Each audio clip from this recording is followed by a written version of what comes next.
Front feet on the K9FITbone.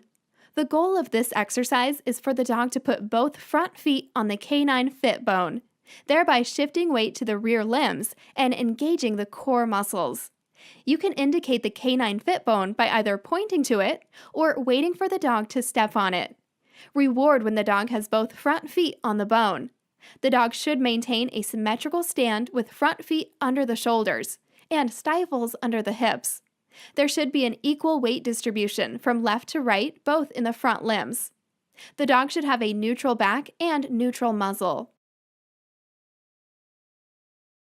Back up to the K9FITbone. Before asking a dog to target any object with their hind feet, be sure to walk them over to it first so they understand it is there. You can then progress to backing up and targeting the K9FITbone with their hind feet. Deliver the reward while the dog has both of its hind feet on the bone. This exercise encourages a weight shift to the front limbs and engages the core muscles. The dog should maintain a symmetrical stand with front feet under the shoulders and stifles under the hips. There should be an equal weight distribution from left to right in both the rear limbs.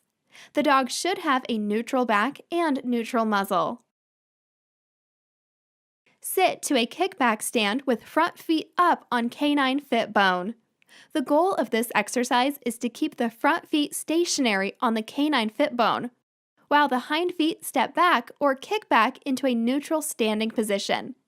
If the dog needs additional information, it is okay to use the FitPaws targets to help the dog find a balanced position. You may use a chin rest, nose touch, or food lure to obtain the desired position and movement.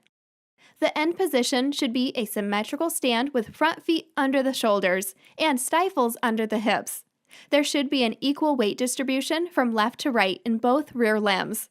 The dog should have a neutral back and neutral muzzle. This exercise tests pelvic limb strength. Stand on 2 K9FITbones with weight shift. 2 K9FITbones should be placed so that the dog is standing in a symmetrical stand, with front feet under the shoulders and stifles under the hips. If the bones are placed too far apart, the dog will be overextended. This is not the desired position for this particular exercise. In this exercise, the dog is demonstrating an isometric contraction. The forelimb, hind limb, and core muscle must all engage in order to maintain balance and form. While maintaining a neutral standing position, the handler should walk back and forth in front of the dog, as far as they are able without the dog coming off of the equipment. The dog should have a neutral back and neutral muzzle. If the dog will not maintain a stay on the equipment, it is acceptable to hold a cookie on the dog's nose as a lure and turn the dog's head to the right and left. It is also acceptable to use a nose touch or a chin hold to get the dog to stay. This exercise is also good for teaching impulse control, as the dog must stay on the equipment. A cool down is important to bring your dog's body back to its normal physiological state.